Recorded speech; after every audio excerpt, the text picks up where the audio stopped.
Strap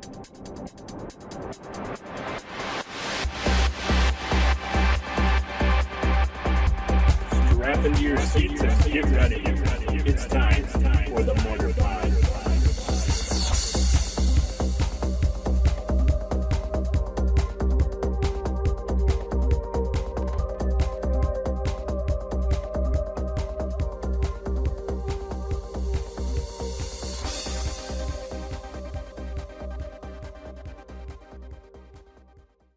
Hey everybody, Alex and Jake here. Welcome to this week's episode of the Mortarpod. Mortarpod is brought to you by SeemsGoodMagic.com, where we post all sorts of draft videos, cube videos, standard constructed, modern, legacy. The Seems Good Magic card giveaway, where I give away a card every week, and all you have to do is comment on the video, and video podcast. So if you're an iTunes listener and you didn't know, this is actually a video podcast as well as an audio podcast. So you get to see us on webcam. How exciting. Most exciting thing ever. I think so. If you're new to the podcast, we'll just quickly run through what we do. We do F&M every week, and then we tell our results. And the reason that it's special is I'm always pretty much an aggressive player, and Jake is pretty consistently a control player. I mean, we'll get out of our box every once in a while, but for the most part, I've got the aggro mindset and Jake's got the control mindset. So you kind of get the best of both worlds of how those types of players can compete in the current meta. Mm-hmm. So, and then we also talk about weird cards from the past for our Weird Harvest segment of the show. And that's been going over pretty well too. But let's jump right into it. So I'm going to go through my F&M standard constructed results. I'm still playing the red-white burn list. I've been playing it for probably about a month now, and I am a convert from the red sort of just aggressive creature build. I was doing like the Burning Tree Emissary, Madcap skills, Rakdos Cackler, very heavy creature-intensive build with Mutavaults. I think it was something like 29 creatures with Mutavaults. And then, burn spells like Lightning Strikes and Change the Rocks was in there. And also at that time was running, I don't even think I was running Shocks. I think it was a couple Boros Charm. But I found that deck was starting to do a lot more poorly. Black is very popular in the format. Yeah. BioBlight is heavily main decked because it's very good. The worst part about it is, though, the only reason I feel like BioBlight's really main decked is to stop the pack rats, and it just so happens that it destroys the whole Burning Tree Emissary idea that you want to do anyway. So I think I've had that problem before too, where because I try and be like on the cusp of a kind of a roguish build, so I'll play something that's just a little bit roguish and hope people aren't prepared for it, and then as a byproduct of them, something else. It'll still affect my deck. So that was definitely the case with my red creature deck, but let me very quickly go through my red-white burn deck. It's a pretty stock list. I have done a little tweaking since last week. So I'm running 4 Chandra's Phoenix, 4 Ash Zealot. That's pretty standard. The burn suit consists of Magma Jet, Lightning Strike, Searing Blood, Skullcrack, War Leader's Helix, and Boros Charm. All is 4 ofs. Formerly, I was doing Toil and Trouble. I liked it.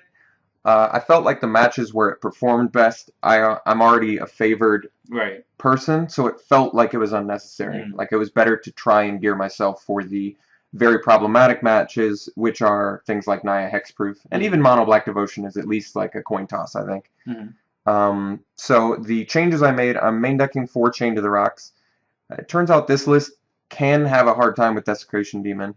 Because it's just 4 Chandra's Phoenix, 4 Ash Zealot, and 4 Mutavaults, there's really only 12 things I can sacrifice to, and you would think Chandra's Phoenix would make Desecration not a big deal, but actually getting to 5 lands, which is about where you need to be able to burn them and replay Chandra, is not that easy all the time. The list I saw was doing a 1-of Shock, which I mean, I could have done I felt like a 1-of Toil and Trouble was going to be even like less good, I feel like with Toil and Trouble, if you're playing it, you really want to hit it on turn 3. So as a 1-of, it didn't feel good. Shock as a 1-of, admittedly, doesn't feel that good either. You can take out a Mutavault that's planning to block your Mutavault or something, though. Like, Yeah, it's certainly there's a not little more terrible. versatility It was to just it. like I was hoping for something more Yeah. exciting because it's like boring. It's a boring Yeah. one of. Yeah, but there are a lot of other things, and Shock can be a kill spell, and it can be a removal, like against the Mutavault in particular. For 1 mana, they're not expecting it if you're on the attack that way. You know, I'm Yeah. only saying it as a way to just guarantee that you're getting in more damage the following turn, because Mhm. if that 2 damage would get you the kill or whatever, or I guess if they're gonna block a 3-power guy, but you probably don't have one. No, you don't. So yeah, it would have to be just so that you can maintain your aggression with your creatures, I guess. Yeah, killing Mutavault's a big deal. Killing Elvish Mystic is a big deal. Mhm. I think the real thing about it is, well, I could see myself main decking perhaps. I'm trying to think of something on my sideboard I could main deck instead. Nothing, maybe a Mortars, depending on your meta. I could see a one-of main deck of that. What about like maybe Chandra? I'd be willing to try her as a one-of. I feel like she's less good in this build though, because getting rid of blockers is less important when your guys either already evade or you're short on She creatures. does do the draw thing, kind of, and That's her true. ultimate can get you somewhere too, but she offers you something else to do. She's certainly more exciting than Shock, Yeah. so she's probably not that expensive either, right? Maybe. She's actually, I think, the more expensive. Oh, really? Yeah. Like maybe $8 or something, or $10? You might want to look her up because I think she's like quite a bit. She was quite a bit for a while. All right. Well, I'll have to look into that, but I might be willing to try her as a one-of. I think the one-of Shock seems kind of pointless to me, so just because most matches you want to take it out anyway. Actually, I found myself leaving it in a lot, to be honest, but I had weird of like one Chain to the Rocks, I guess, but yeah, that's true. I mean, it depends on how much mono black we have, though. Really. Sideboard changes. Before I was doing Wear and Tear, I saw a burn list recently doing Keening Apparitions, and I instantly fell in love with that idea. I thought it was great.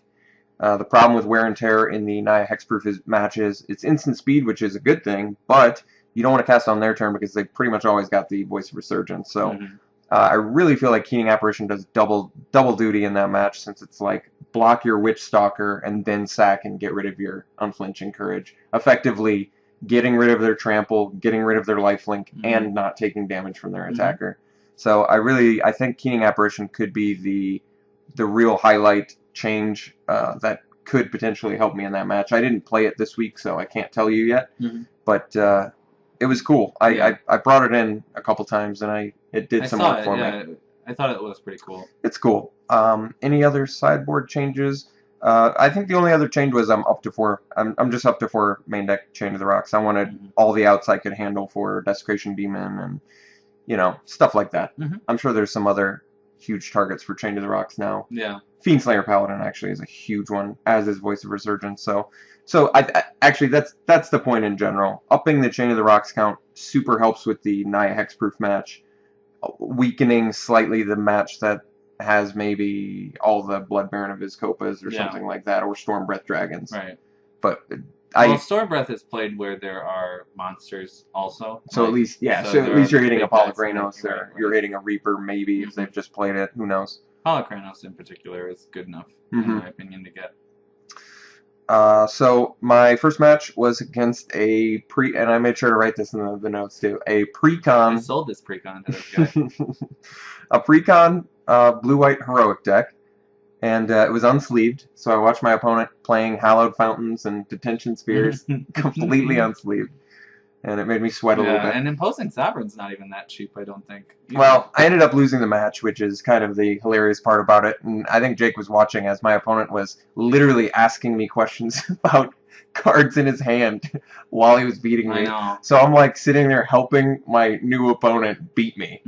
So he wasn't like new to the game either. He was coming back. Yeah, he was coming back. He just didn't have any cards. Yep, and he didn't understand how Bestow worked, which is understandable since it's kind of convoluted. And he had just been away from a while, so he was having some phase issues. Especially if people haven't played Magic Online, I feel like the phases have some major issues with some people. But I beat him 1 game. He got me 2 games. I had to maul the 2 games. I'm gonna bust out some excuses. Okay. I deserve it. Lay him on me because I didn't ask you about it. No, I had to mull and I got flooded. So he he detention sphered at the right time and hit a couple, either like a Phoenix or maybe an Ash Zealot or something. No, I know what it was. He detention sphered 2 Chain to the Rocks game 1. Oh, wow. So that was That's actually really, effective. yeah, it was totally devastating. So he got 2 guys back and beat me turn after turn to my land draws, and he had like 3 creatures, so I just couldn't keep up. And then game 3, I just drew lands, and he Hopeful Eidolon and started gaining life. I got beat down by a Skymark Rock. It was pretty embarrassing. I saw that too. So I started off on a bad, definitely a bad start. Round 2, I played against a white heroic deck. I had already had my fill of heroics, so I wasn't thrilled about it. I actually lost game 1 of that, and I'm like, wow, it looks like it's going to be a short week. But then I just came back games 2 and 3 and was able to very effectively beat him. I mean, it should be such a good match for me anyway. They're going all in on enchantments on non-hexproof creatures, and I run 4 Chain to the Rocks and all burn spells. So really, I should never ever lose that match, I would think. But so I ended up taking that one. Round 3, I played against Jund Monsters. Now this was a legit list, and this guy's been around for a while. He was a former Yu-Gi-Oh player, but he's made his way into Magic, and he's fine. He, you know, maybe there's some plays he's not like super tight, not perfect played, but his deck is certainly tier 1. I mean, he's definitely a tier 1 deck. He's got the Polykranos. He's you know, experimenting with some weird stuff like Desecration Demons and stuff. Everybody tries out. Yep. I mean, his removal suit, he's doing like Doom Blades and stuff. He probably didn't sideboard the best against me. He still got me 1 game though. I was able to. I think the game he got me was the Courser that just went unanswered. I couldn't see one of my Chain to the Rocks and couldn't deal with it. And then the other games, I was just able to keep him off important. It was actually just super close all around. All 3 games I felt like were very, very close.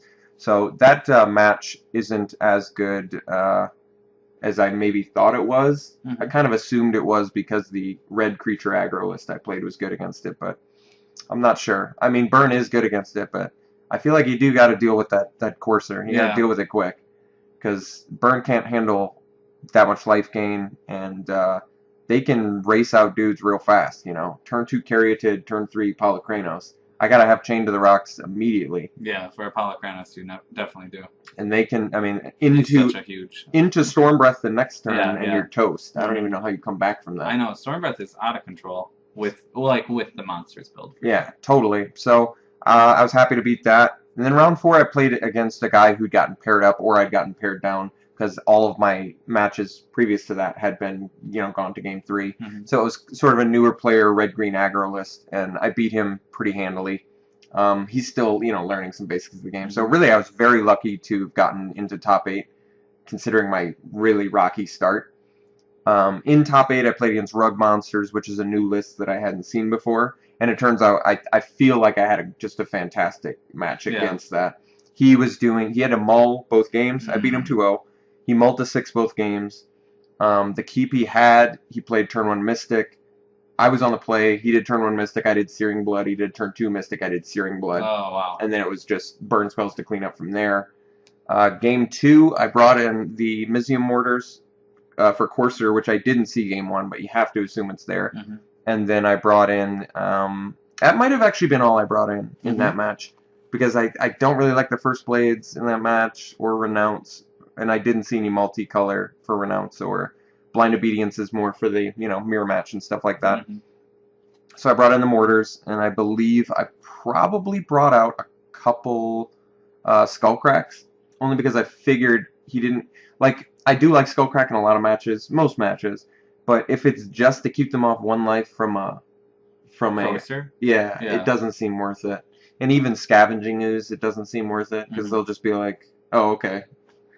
In response to you casting it, I'll just get another one. Yeah. I'll target the same creature again. Yeah, that's true. You know what I mean? So it doesn't even work. So I took a couple of those out and brought in the Mortars. Turned out it was great judgment. I remember exactly how game 2 went, or at least the first few turns of game 2. It was, he shocked himself, turn 1 Mystic. I played a land. He did shock himself, turn 2 Courser. I did land Mortars on Courser. So I immediately had stopped the Courser, and he had already punished himself a War Leader's Helix worth of damage, because he was, you know, banking on the Courser. He was definitely banking on it. So the Mortars came up absolutely huge there.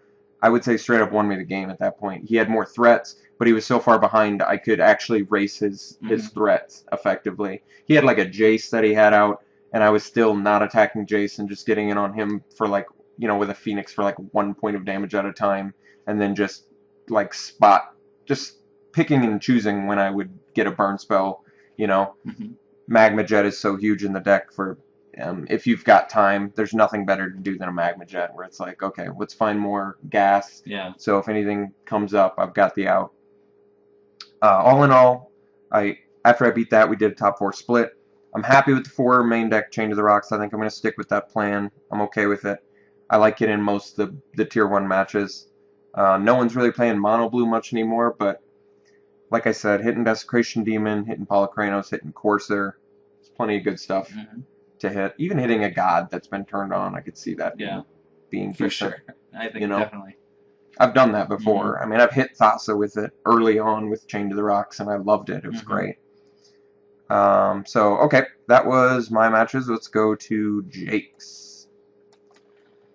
So I played a new deck this week. I was trying to do like a black-green rock style, well, kind of rockish. I'll just read the list quick, and then I'll talk about my matches. I played 1 Gyre Sage, 4 Sylvan Caryatid, 4 Courser Crucifix, 3 Drag Mangler, 1 Deadbridge Goliath, 1 Nylea God of the Hunt, 3 Polychronos World Eater, and 3 Arbor Colossus. And then I had 3 Thoughtseize, 2 Bile Blight, 4 Devour Flesh, 3 Heroes Downfall, 3 Underworld Connections, and 1 Whip of Erebus. And for lands, I'm running 4 Golgari Guildgate, 4 Overgrown Tomb, 3 Mutavault, 8 Forests, and 5 Swamps. My first round opponent, well, the deck, I kind of just put it together. I had looked at some of the other black-green deck lists that are out there, and a lot of them are doing the Nemesis Immortal thing, and I just am not into trying to play a combo style deck right now in this format, because you need to be interactive, I feel like, with the decks, because there's the burn deck that's out there that's totally going over your head anyway, and if you're trying to combo out, you're just going to die. Okay, so like maybe you should walk us through. So the first thing I wanted to do, I guess, was like take care of mono red burn or red white burn, which has been, we had like 3 or 4 guys like a couple weeks ago playing it. And there may be, might be 2 or 3 now, but still. I think there were 3 still on Friday. Okay. And I did play one in my first round, so I was happy to have this deck work out against him. But the first thing I wanted was not to play anything that could die to Searing Blood. Just 1 Searing Blood, I should say. Obviously, if you're going to throw 2 Searing Bloods at it, that's just going to happen, Yeah, and to be honest, I've played the deck a while. I haven't done it once. Okay. I have not double Searing Blooded once. That gives me some hope. But it's out there and it's a possibility. So the 1 Gyre Sage is the 1 card that can get Searing Blooded, and it's only 1 turn usually that you get a chance to do it. So, I guess there's Mutavaults that you activate, but usually you should be at a point where they're kind of, you probably don't want to activate them if they've got cards that you know are Searing Bloods. Is what it comes down to. Yeah, definitely. So to play against the red deck, I put in the Coursers, or I wanted the Coursers. I wanted the Whip, and I wanted the Devour Flesh. And I guess Bile Blight was just there as like a bonus for some of the creatures that they play, in particular their own Mutavaults and the Ash Zealot and stuff. I did get some cool plays with Bile Blight, so I do know that it's a great card against aggro strategies in particular. Do you remember what you hit with it? I know I hit 2 Mutavaults off somebody once, that felt great. Yeah, that's always felt. I've had that happen to me. And it was before he had seen that I had Bile Blight in my deck, so it was like he didn't even play around it. Yeah. So it was good for me in that way. I like the Devour Fleshes. Yeah. Let me throw that in, because Blood Baron I could see being a threat against you, since you really don't have. You have Polychronos, all green creatures, so like you can at least block it. Yeah, I can stall out on some stuff. That's true. But truly, it is still a threat, and so is Obsidat, and so is Desecration Demon. And like that deck is still a pain in my ass.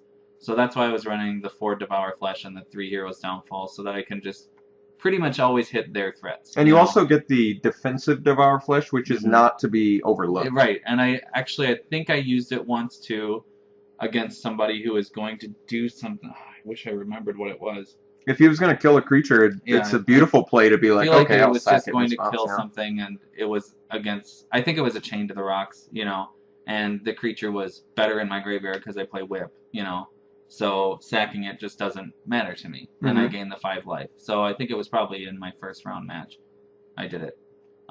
So anyway, that's just kind of the synopsis. If I do play Burn, I have 3 more Nylea's Disciple out of the board. Bow of Nylea is a good way to counteract the burn. Ooze is actually very good Ooze for is good too. stopping the Phoenixes. Is huge, as well as the life gain. And Duress instead of Thoughtseize. I don't leave the Thoughtseize in. Maybe one of them if I do leave one in, but against Burn, it never amounts to anything. Abrupt Decay is okay. I think I brought in 1 Abrupt Decay, 1 Golgari Charm, like when I played against Burn. Because, Abrupt Decay can still hit Chain to the Rocks, but it can also hit all the creatures. Yeah, that's true. And Golgari Charm can hit at least the Chain to the Rocks. I know it doesn't hit anything else, but it regens me. So if there is a time when I block something and like your Ash Zealot with a Courser, you're going to Searing Blood my Courser, then I can regen past it and, not die.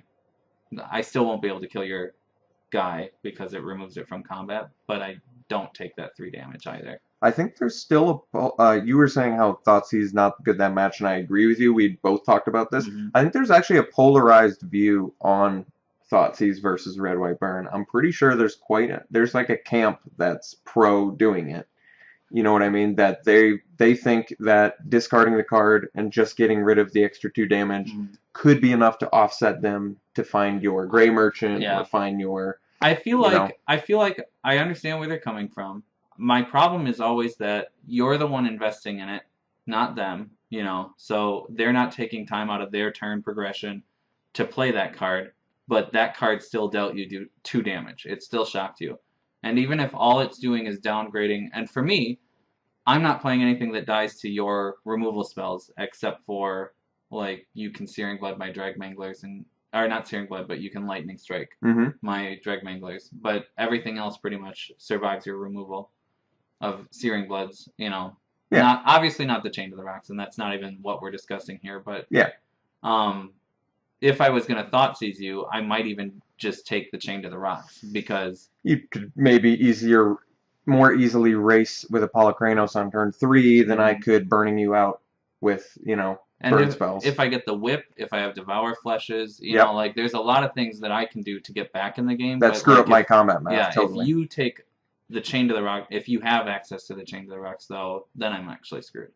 But if I were to take one of your burn spells, all I'm doing is helping you down the path, Like, I'm just making you not have to commit to doing that one, and I just shocked myself. And I took time out of my turn progression to do that.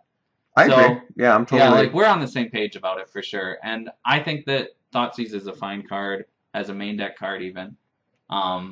Against Black-White, I would really want to see it, and that's why I have the 3 extra Duress in the sideboard. And against Control, obviously you want to... way good against them, Because you've already kind of got, I feel like, a problematic matchup against Control without your hand disruption. You'd have some major issues in that match. So, I didn't have to play any Control decks, thankfully, but I was worried about Control too. The deck is geared to take on red, though, like Red Burn. Okay. That was what I built it with the intent of defeating. So my first round opponent was Red, Black, White Burn, which is basically the Red, White Burn deck with a very small splash of black for, like, Rakdos' return out of the board or something like that. I don't even know what it is, actually. But he was playing black. It might have been just for extra Scrylands or something like that. It was Jason's deck. So I don't know if you're more familiar. Yes, he's doing extra Scrylands. He was I had talked to him. We kind of talked about our decks because we both have the list. He also has the Red Green Monsters list, but you're right. He played the burn list this Friday, so he's doing the Toil and Trouble thing that I was doing last week. He toiled himself. So he actually has the ability to toil himself. Unlike when I was running it, I didn't even mess around with the temples. So I did beat him 2-0. It was a pretty handy match. I mean, he had dead searing bloods, like there were cards that he couldn't do anything with because of that or Mm-hmm. whatever. Um, Was he doing Chain to the Rocks, he had main? Chain to the Rocks, and out of the board, I was able to get rid of them with the Abrupt Decays and Okay. Golgari Charms. So, You got some value out of that. mhm. You distinctly remember I'm any creatures that you got back or anything? Any plays like that? trying to think. I can't remember, but I feel like it was just the same turn he played it. He took out something, and then I just Golgari Charmed it or Abrupt Decayed it. Okay. And it was probably like Corsair or Polychronos. Well, that's One of cool. the big threats to his strategy. But I do know I played a Nylea's Disciple against him too, and Which was huge. yeah, it was huge. Even for I think it was only for 4 or 3 life. That's all like it that. needs. Yep, Yeah. and that is all it needs because it then presents the 3/3 body that you have to now deal with too. So Disciple's really good against that. Scavenging Ooze is like one of those on the fence about it kind of things to bring in against red because of Searing Blood still. I might only want to bring in one against it and take out the Gyre Sage. Because the Gyre Sage is cool, but it actually never amounted to much. I really think you're still okay because you just don't play the ooze until you can get Until the value. you can eat something. Yeah, and then I've had that happen too, where it's like there's one creature in the yard, but they have the 2 green mana, so then it's like, damn, I can't. They can use it, and I can't even. I still can't even bring in response. I think ooze is very good in the match. Taking out the Phoenix is enormous. That is enormously bad for me. Those are very important to the deck, I think. As my alternate win con if I don't have enough burn spells. They can get in like 6 points of damage or something, crazy like that. So that was my round 1. Round 2 I played against Rug Monsters. This was the same guy you played in top 8. Yeah. And the first game I had them all to like I don't know 5 or something, and kept a 1-lander, and then stopped at 2 and didn't draw like a black source, and played Sylvan Caryatid, but he was already like just super powering progressed. out the stuff. Yeah, like he had played his Polychronos, then he played his Stormbred, and it was just like, I'm not gonna even let you see more of my deck. So we went to game 2.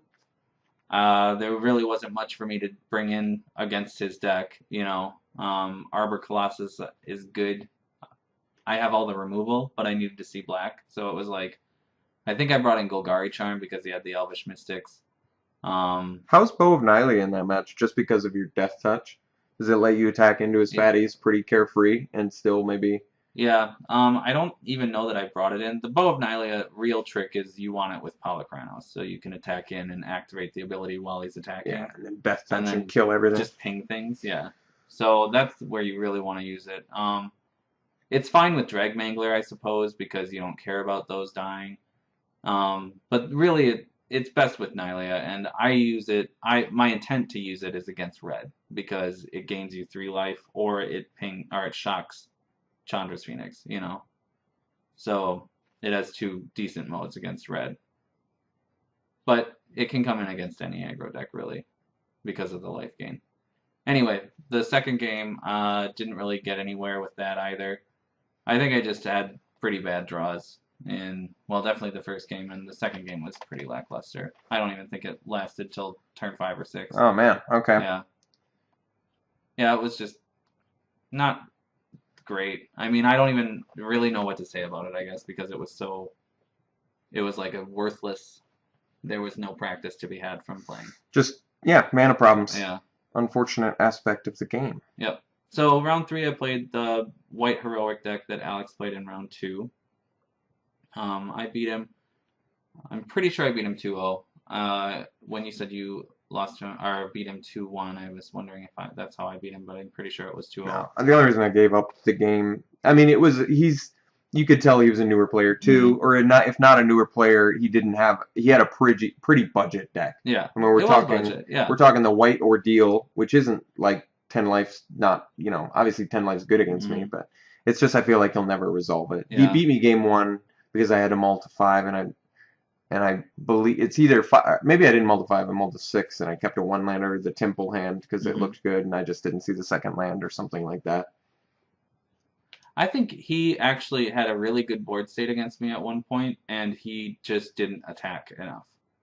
Because he had a guy with an ordeal on it that would have popped if he had just attacked with it. Yeah, he was doing weird stuff like Yeah, that against me and I too. was like, 10 life is so swingy. Like, you should get 10 life, you know? Yeah, And it was like a huge guy.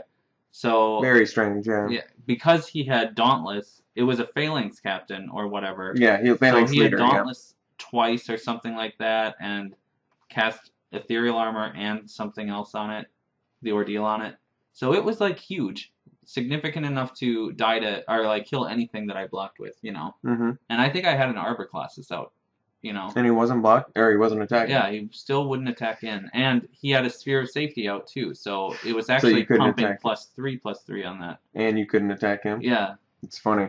He had like a Cavalry Pegasus and a Phalanx leader against me, and he was like only swinging with the Phalanx leader. I didn't for a couple turns. Hmm. It didn't make sense. yeah. So I think he was I just think he just is newer newer player, and nervous about his moves, or like just a little more reserved about what he should be doing. But yeah, there were a few things where I think he could have gotten a game off me for sure okay. if he had been attacking in that game. I think that's what it was that made me think he got me, because there was a point where it was like He would so have. dire in my situation, yeah, that he would have gotten it. But then I topped an Underworld Connections and then was able to start drawing, and I think I had a whip out too. So it was like, okay, well now I can like actually gain life and stabilize here. hmm So I beat him 2-0. As far as the sideboard goes against him, I think I brought the bow in against him. Could see that being good. Yeah, probably brought in the Disciples too. Can't remember exactly. I wish I would have remembered. Or Abrupt Decay is pretty good, I would Yeah. think, because it kills the Phalanx. It Mhm. killed And probably the- everything he played, even yeah, the Fabled Golgari Hero. Charm too, because that can like just kill a Phalanx leader before it gets anything on it, And and Calvin it can Pegasus. also destroy like Sphere or any of the other annoying enchantments Oh, yeah, like that's true. Ethereal Armor. But he was definitely doing Fabled Hero as well, I'm Mhm. pretty sure. Yep. That worked with it. Yeah. So that's yet another Abrupt Decay target. Yeah, Abrupt Decay for sure came in. I don't think I brought in Duress though. I didn't think his stuff was like. I think Thoughtseize was still better against him, I could see that. You want the because if I hit the choice. creatures earlier, then his targets are useless basically. Yeah, and since he's such a mix, since those decks are just a mix of auras and a small Mhm. amount of creatures, it's much to your advantage to just, I bet, take the creatures out of their hand Yeah. and then leave them with a bunch of auras that Yeah, don't and do that's. anything. I think I did Thoughtseize him after he played like. Maybe I got to Thoughtseize him first turn, and I just took his first creature, and he was like left with a A bunch of 3-drop or auras. something like Okay. that. You know, something that he had to wait a few turns to get out. Then in my next round, I played against Black Red aggro and lost this match 0-2. I might have won one on him, but I don't remember. It doesn't even matter either. I lost it. That's all that matters. He had dropped a Mogus in one game, and I had an empty board because he was playing like all of the removal and then aggro creatures. That was his strategy. But also, because I know the list you're talking about, it was doing Desecration Demons. I believe it's not doing Grey Merchants, No, but it's doing Tormented Hero Yep. and Herald of Torment. Not Spike Jester though. No. So there are some odd. It's like he was picking and choosing which ones he liked and didn't like. What's the real purpose of red besides Mogus? And it's no burn spell. Yeah, I didn't even know Perhaps what it was. Rakdos Return. I feel like it was just for Mogus, to be honest, because he's removing all your creatures, so it is a guaranteed shock every turn. Okay. But in that case, I almost would just play Perforos over it. But Mogus can get active, you know. Especially with the Herald of Torment, that helps. Yeah. And he must be doing Underworld Connections or something, maybe out of. I'm not actually sure about his deck list completely because it's a bit. I strange. know it's Tormented. I know it's Herald of Torment, and I know it's Desecration Demon, and I know there was a Mogus in there at some point. And there's Hero's Downfall, Mhm. and there's Devoured Flesh. Yep. And Dreadbore is probably in there too, if that's what. yeah, the that makes sense. No, I'm pretty sure. Splash is. No, I'm pretty sure there's Dreadbore in there too. It was every black removal spell, so Okay. I couldn't like keep a creature down basically that was relevant, you know, Yeah. except for the Caryatids, I guess. but they're not even that relevant. So that's how I beat you. Just was able to have all the removal for your dudes. Yeah, and then it was like, yeah, and if I didn't keep top decking dudes, then it didn't matter. And with only 20 creatures, at some point you're gonna flub if they're packed with like 20 removal spells or whatever. Well, you ended up losing that and going 2-2. So Yeah. what was your final verdict on this deck in general? It was cool. You think I'm not like opposed to it. I think that maybe Courser needs to be a 3 of instead of a 4 of, and maybe move one to the sideboard. Just because, I guess if I was playing it outside of our meta, I wouldn't necessarily want that fourth Courser, because it's really good against red, but it's not really necessary against anyone else. So it might be better to have a little more ramp in your deck if you wanted to build this in a different meta. But if you're like burn or aggro heavy, it's fine as a 4 of for sure. Okay. But other than that, I think that the deck is fine. Maybe it needs another whip somewhere around in it. Maybe it could use more creatures in the main, so maybe the Thought Seizes could actually go. What do you think about the demons? Are you just too green heavy to try and make that work? Well, I only own one demon, which is my unfortunate thing, but I would totally suggest playing it. The only thing about it is it doesn't turn on Nylea, but, that's not a big deal either. Giving your demon trample and flying makes it a much bigger threat than just having it be a flyer, Yeah, and maybe you don't need it because you're already in green. You've already got quite a few fatties in here. Did Deadbridge Goliath do anything for you all day? As a 5/5 for 4, it was fine. Did you ever get to scavenge? I don't think I scavenged that onto anything. I did scavenge Drag Mangler, I think, onto something. That's cool. Yeah, I just especially on Polygranos. Yeah, I think I actually put it on an Arbor Colossus just to make it like enormous. Okay. Looks like a fun list. Yeah, it was fun. The Drag Manglers are like probably actually the most questionable pick, but as far as 3-drops go in this color scheme, I'm kind of at a loss. Okay. I don't really know what is available. This is a weird hybrid of like a mono black devotion with like a red green monsters sort of list. Yeah, it is. Which seems like it could work though. You could metasize that and make it. I cool. definitely wasn't. I didn't think that everything was hopeless. I will say that. Against the Rug Monsters, I was mana screwed in both the games pretty much. And against the Black Red Aggro, I was mana screwed in the second game for sure. I stalled out on 4 and couldn't do anything else. It's like, well, when you're stalled at 4, you get one thing to play. You know what I mean? And the other thing was that he was playing so much removal that out of the board, I brought in my Duresses and took out the Thought Seizes. Because I figured the Thought Seizes were just not as useful. And then you used it and he had creatures. Yeah, and he had only creatures in his hand, and I was like, I can't believe that happened. Because when I Thought Seized him in the last game, now I remember, it was Dreadbore, Hero's Downfall was his hand. And so it was like, Duress, yeah. Yeah, so I need Duress now, that was really aggravating, though, then, because it was like I had a decision to make on that turn. Duress or play a creature that I can use to like do something. So instead you do the thing that gets you nothing but makes it so you can't play your creature. Yeah. That sucks. Yeah. So I was basically trying to guarantee that the next creature I play can stick around, which I did. I also didn't get anything as a side effect of that. Were the Mutavaults okay, or did you find them screwing you? They never were screwing me because of the colorless mana. I really wanted to not dip into any extra colors, That's why I'm not 3-color. Is because I wanted to do the Mutavaults too. I wanted to have that. The other thing is there's no Scrylands, so you have to use all of the guild gates basically. And so really just were they okay for you? They're fine. They're totally fine until we get the Scrylands. And saying, you want to Scry though. Yeah, saying that this color combination is unplayable, I think is wrong. Reaper of the Wilds probably has a place in here, maybe. I should have thought about that. The only reason I wasn't doing it was because I wanted 5-power guys instead, at 4. But he's good though. It is really good. The guy is good. I might even swap that for the Deadbridge Goliath. Think about that possibly. Yeah, I mean that could be an easy swap too.